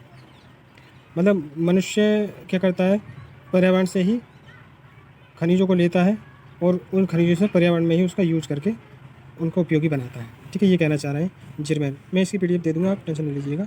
संरक्षण, इसका खनिज संरक्षण कैसे करें। Geological survey and exploration of new mineral, ये संस्था क्या करती है, नए नए जो मिनरल है उनकी खोज करती है ताकि हम तरह तरह के खनिजों को खोज सकें। तो इसको जो बढ़ावा दिया जाए, हमें खनिज संसाधनों का मल्टीपर्पज़ यूज हो, खनिज संसाधनों का मल्टीपर्पज़ यूज हो। जैसे इंडस्ट्री में कोयला जलाया जाता है, कोयला जलाने के बाद राख बनती है, तो राख का इस्तेमाल हम सीमेंट बनाने में कर सकते हैं, ठीक है। इस प्रकार मल्टीपर्पज़ यूज हो किसी भी खनिज का। सुरक्षित भंडार गृहों की स्थापना हो। देखिए, ये हमारे देश में कमी है इस चीज़ की कि हमारे देश में सुरक्षित भंडार नहीं है, जिसकी वजह से जैसे पेट्रोलियम भंडार नहीं है, तो क्या होता है, पेट्रोलियम बाहर से हम स्टोर कर नहीं रख सकते। खनिजों की विकल्पों की खोज हो, यानी और खनिज खोजे जाएँ और धातुओं का बारंबार यूज़ इस्तेमाल हो, तो इस तरह से संरक्षण किया जा सकता है खनिजों का। आगे क्या है, अगला क्वेश्चन है कि ऊर्जा संरक्षण, ऊर्जा संसाधन आपसे पूछ ले तो किस प्रकार से ऊर्जा संसाधन का संरक्षण किया जा सकता है, ये पूछ ले आपसे, तो ये क्वेश्चन करना है आपको कि प्राणी के साथ साथ मशीनों और क्षेत्रों में को भी ऊर्जा की आवश्यकता है, ठीक है। ऊर्जा संकट कारण का बात करें तो प्रति व्यक्ति ऊर्जा व्यय खपत बढ़ी है। लोग पब्लिक बस की बजाय अपने वाहन का प्रयोग कर खपत बढ़ाते हैं। खाली कमरों को पंखा चलता रहता है, ये सब क्या कर रहे हैं, ये ऊर्जा संकट का को कारण है, ये बढ़ा रहे हैं ऊर्जा को। क्या करें, इसका उपाय क्या है? ऊर्जा उपयोग रोकें, ठीक है, उचित ऊर्जा उपभोग करें, सौर कुकर का इस्तेमाल करें ताकि जो कोयला वगैरह है इसका इस्तेमाल की कमी हो। गाय का गोबर उपयोग का इस्तेमाल करें, बायोगैस का इस्तेमाल करें, और हाइड्रो पावर जो इलेक्ट्रिसिटी है उसका जनरेशन हो ताकि हम ऊर्जा संरक्षण में अपना योगदान निभा सकें। तो अगर आपसे ऊर्जा संसाधन और ऊर्जा संरक्षण के बारे में पूछ ले तो आपको ये प्रश्न लिखने हैं। अगला क्वेश्चन आपसे पूछ ले कि वन्यजीवों का शिकार पर कैसे रोक लगाई जा सकती है। तो वन्यजीवों के शिकार पर आपसे टिप्पणी पूछ ले तो आप लिखोगे कि वन्यजीवों को संवैधानिक संरक्षण प्राप्त है। हमारे संविधान के directive principle of state policy यानी DPSP में इसकी बात कही गई है। मौलिक कर्तव्यों में भी इसकी बात कही गई है। वन्यजीव संरक्षण एक्ट 1972 में भी जानवरों को कई सूचियों में बांटा गया है, अपेंडिक्स में बांटा गया है। अपेंडिक्स बल वाले जानवरों का किसी प्रकार की कोई भी व्यापार नहीं हो सकता। अपेंडिक्स टू वाले में थोड़ी सी छूट है, अपेंडिक्स 3 वाले में थोड़ी सी ज़्यादा छूट है।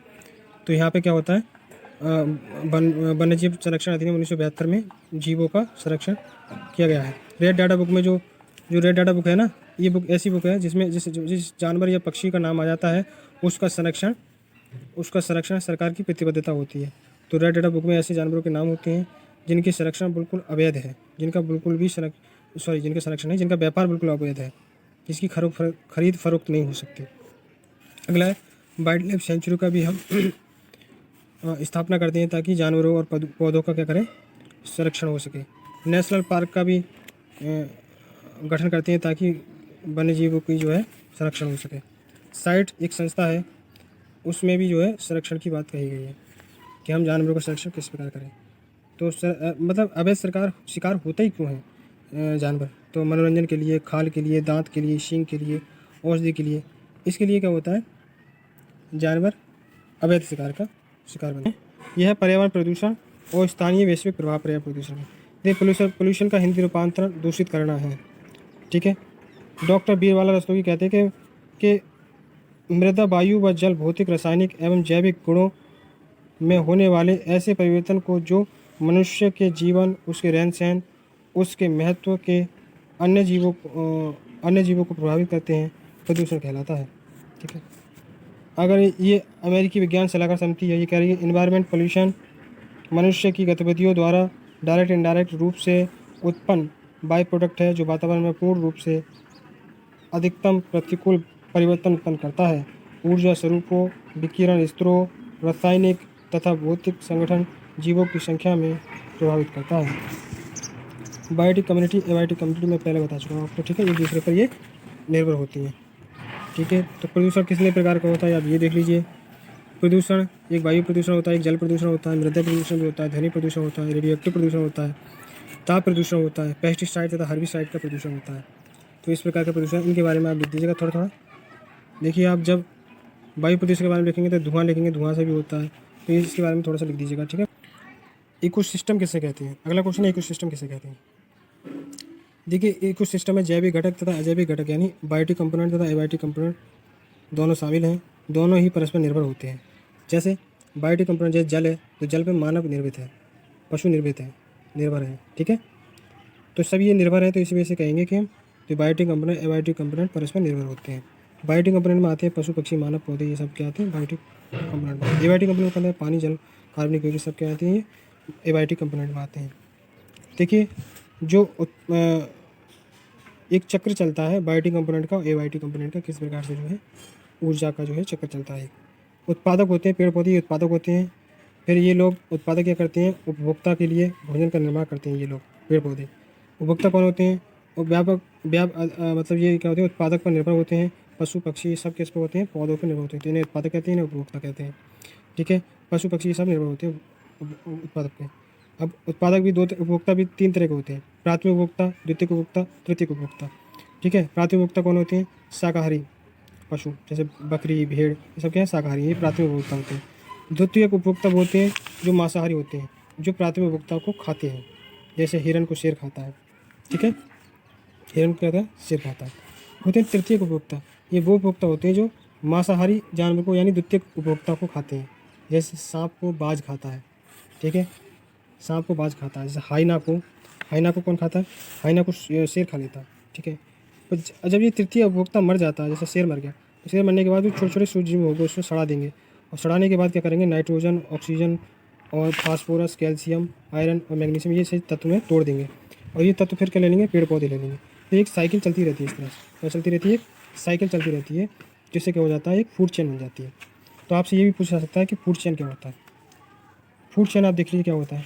देखिए सबसे ज़्यादा होते हैं प्रोड्यूसर, फिर होते हैं प्राइमरी कंज्यूमर, फिर होते हैं सेकेंडरी कंज्यूमर, होते हैं टर्सरी कंज्यूमर। प्राथमिक प्रोड्यूसर कौन होते हैं, उत्पादक, फिर होते हैं प्राथमिक उपभोक्ता, फिर होते हैं द्वितीयक उपभोक्ता, फिर होते हैं तृतीयक उपभोक्ता। ठीक है, क्या होते हैं, तृतीयक उपभोक्ता। तो एक सीरीज चलती रहती है। सबसे कम होते हैं टर्सरी कंज्यूमर। तो इस तरह का जो है एक ट्रिंगल बना देंगे आपको, और फिर आपको जो है फूड चेन बतानी है, फूड चेन क्या होती है। देखिए चलिए फूड चेन किसे कहते हैं, अब देखते हैं। खाद्य श्रृंखला हिंदी में इसे कहते हैं। देखिए फूड चेन ये होती है, जैसे पौधा है, पौधा को टिड्डा खाएगा, टिड्डा को वैसे इंसान भी खाता है, तो पौधे को टिड्डा खाएगा, टिड्डे को मेढक खाएगा, मेढक को सांप खाएगा, सांप को बाज खाएगा, ठीक है, बाज को चीता खा लेता है, लपक लेता है, ठीक है। इस तरह से टिड्डे को चिड़िया भी खाती है, चिड़िया को चीता खा लेगा, चीते को बाज भी खा लेगा, चिड़िया को बाज भी खा लेगा। तो क्या होती है, फूड जाल बन जाती है, खाद्य श्रृंखला बन जाती है। क्या बन जाती है, खाद्य श्रृंखला बन जाती है, इसे कहते हैं फूड चेन। ओके, अगला 14वां क्वेश्चन आपसे पूछा जा सकता है कि वर्षा जल संरक्षण कैसे कहते हैं। देखिए घर के ऊपर वर्षा का पानी इकट्ठा कर लेना ही स्टोरेज ही रेन वाटर हार्वेस्टिंग कहलाती है। कुआं, बावड़ी, टंका, चेक बांध का निर्माण करते हैं ताकि बारिश के पानी को अधिक से अधिक बचाया जा सके। कुआं, बावड़ी, टांका, चेक बांध, ये सब क्या करते हैं, बारिश के पानी को बचा कर रखते हैं ताकि आगे जाके सिंचाई में काम आ जाए। प्रदूषण, जल का पुनः चक्रण, सिंचाई के में जल का जो है दुरुपयोग में कमी, ये सब क्या कहलाते हैं, रेन वाटर हार्वेस्टिंग में ही आते हैं। वैसे तो मेनली ये तमिलनाडु में ऐसा होता है कि लोग घर की छत पे जो पानी होता है उसको इकट्ठा एक टैंक में कर लेते हैं, उसका जो पाइप होता है एक टैंक में इकट्ठा कर लेते हैं, जिसे बाद में रिसाइकिल करके या तो सिंचाई में काम कर लेते हैं या अपने घर के कामों में नहाना खाना बनाने में उसका इस्तेमाल कर लेते हैं, मैं उसको रिसाइकिल कर लेते हैं। तो सिंचाई में देना होता है तो डायरेक्टली दे देते हैं, तो उसको कहते हैं वर्षा जल संग्रहण। चलिए अगला क्या है, 15वां क्वेश्चन आपसे पूछा जाता है, सतत विकास या स्थायी विकास क्या है। बिना विनाश के साथ विकास सतत विकास कहलाता है। यानी हम ऐसा विकास करें जिसमें जैसे जल है तो जल को हम ऐसा इस्तेमाल करें कि उसका रीयूज हो सके। अब जैसे हम कपड़े धो रहे हैं तो कपड़े धोने के बाद जो पानी गंदा पानी है उसको हम कहीं स्टोर कर लें किसी टैंक में, और फिर उसको हम खेत में इस्तेमाल कर सकें या फर्श धोने में उसका इस्तेमाल कर सकें। तो क्या हुआ, ये बिना विनाश के साथ विकास हो गया, यानी काम भी हो गया और पानी का दुरुपयोग भी नहीं हुआ। पर्यावरण का उपभोग व उपचार साथ साथ, मतलब कि पर्यावरण आप मान लीजिए वन की कटाई कर रहे हैं तो आप उतने पेड़ लगाएं भी, आप 2 पेड़ काट रहे हैं तो आप 4 पेड़ लगाएं, तो इससे क्या होगा, सतत विकास होगा। और ये फ्रेडरिक वेस्टर कहते हैं कि प्रकृति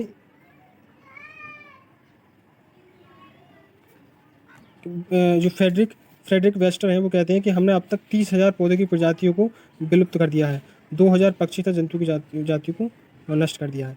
देखिए मैं आप भी कह रहा हूँ, इसकी PDF आपको दे दूंगा, ये तो बस समझा रहा हूँ ताकि आपको कैसे पढ़ना है, ठीक है। ये शॉर्ट नोट है इसलिए आपको समझा रहा हूँ, ठीक है।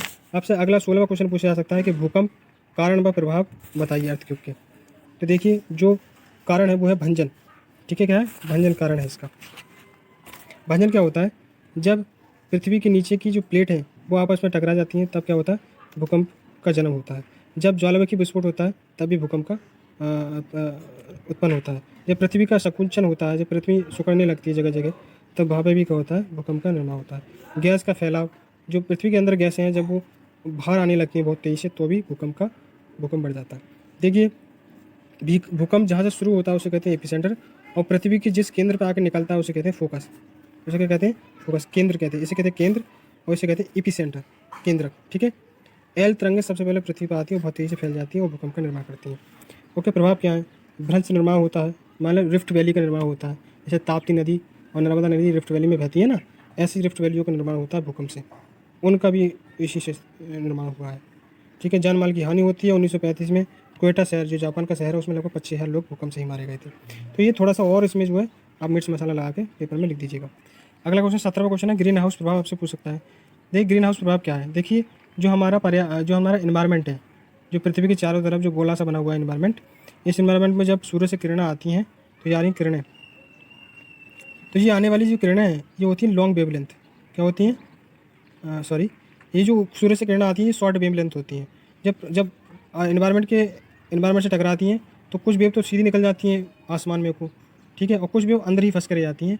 वो क्या होती हैं, वो लॉन्ग वेवलेंथ में कन्वर्ट हो जाती हैं। शॉर्ट वेवलेंथ जैसी अंतरिक्ष से आती है शॉर्ट वेवलेंथ, वो नीचे आके लॉन्ग वेवलेंथ में कन्वर्ट हो जाती है, फिर यहाँ पर फंस के रह जाती है वो किरण। तो इससे क्या होता है, हमारा पर्यावरण का तापमान थोड़ा सा बढ़ जाता है, जो पृथ्वी को रहने लायक बनाता है, ठीक है। तो इसे ही कहते हैं ग्लोबिंग, इसे कहते हैं ग्रीन हाउस प्रभाव। सूर्य का प्रकाश पृथ्वी तल पर गिरता है, फिर पृथ्वी के वायुमंडल से टकराकर वापस चला जाता है, परंतु कुछ विकिरण पृथ्वी के वायुमंडल में ही रह जाता है, जो पृथ्वी के तापमान को बढ़ा देता है। इसे ग्रीन हाउस प्रभाव कहते हैं, इसे ग्रीन हाउस प्रभाव कहते हैं। ये थोड़ा सा दर्शाया गया है, ठीक है। अब हम नोट पीडीएफ दे देंगे, उससे आप पढ़ लीजिएगा।